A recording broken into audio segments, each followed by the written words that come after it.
Shalom and welcome, students of Torah. This year is entitled The Beauty and Danger of Halachic Reality. The Beauty and Danger of Halachic Reality. What does that mean? Let's give us some examples of what do I mean by Halachic Reality. We just had a shiur on halachas of Pyrex and glass. So halachically, does glass absorb, does it not absorb? Machlokes discussion between the Shulchan Aruch and the Ramah at the end of Taf Nun Aleph in Orach Chaim in Hilchot Pesach. So why don't we just go ahead and bring it to a lab and see if it absorbs or not? Another question. There's a lot of a Kli Rishon, Kli Sheni, Kli Shlishi on Shabbat. We have the pot that's on the fire. Then from that pot we pour into another pot. That's a Kli Sheni. From there we pour into another pot or cup. That's a Kli Shlishi, a third vessel.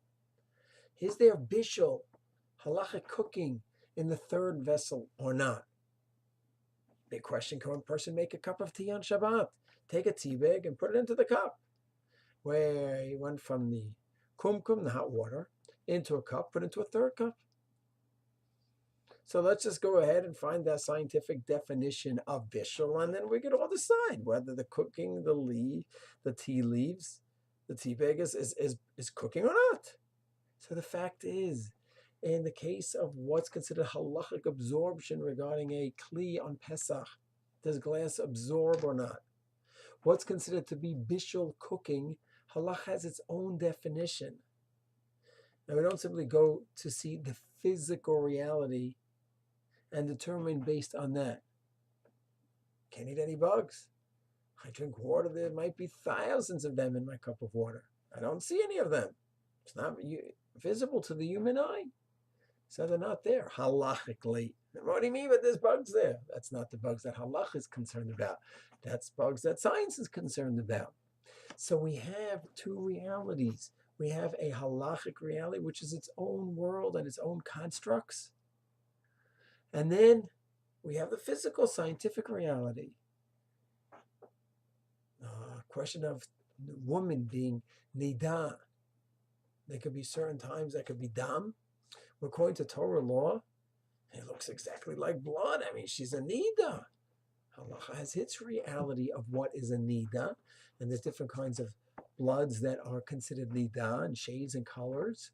It depends on the origin. And then there are certain bloods which are not considered nida.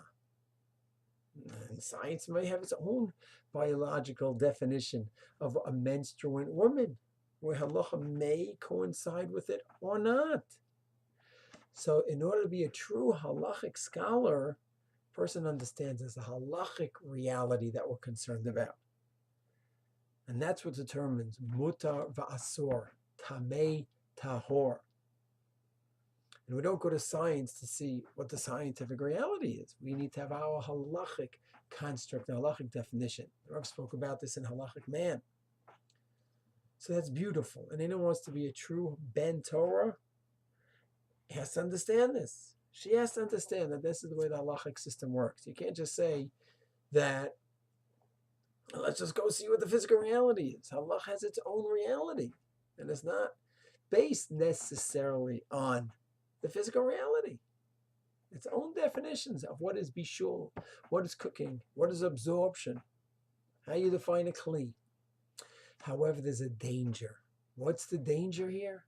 The danger is that at times a person, a layman, a rabbi, a Talmid Chochom must be in touch with the physical reality. There are times that we need to understand and have a pulse on the physical reality. And it is not a time to have some halachic construct which is separated from the physical reality. On the contrary, we need to truly understand the physical reality. So therefore, comes to historical developments. You can't have some halachic construct. We need to understand what's going on now. Are there dangers up ahead? Are we in a crisis situation? Whether we're living in Europe or living in Spain, there's dark clouds up ahead. So then we can't have any constructs of, well, look at reality. No. What's the reality here? What really is going on here? Do we look like we're about to enter Gehenna? And maybe we need to escape from this town and from this country, from this continent, before it's too late.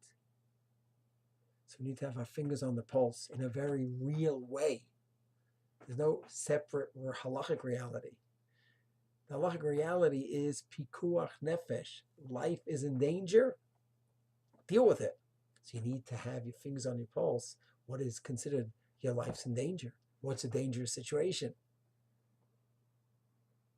So it's very, very important that any area where we need to understand the physical reality, the psychological reality, the history as it's developing, we can't run away into any world of constructs. We need to have our fingers on the pulse of what is going on. Gush Katif, is it a proper thing to do or not a proper thing to do? So you can have halachic construct, pikuach nefesh, or you have not pikuach nefesh, giving up land for peace and all this. You can have a whole world of lumdus with all the gemaras about whether you should give up land, not give up land for shalom. You have to go through all those gemaras for sure. But you also have to need to understand the psyche of the world, of the Muslim world specifically, the UN. And what's this going to do? What's this going to do if we give this up?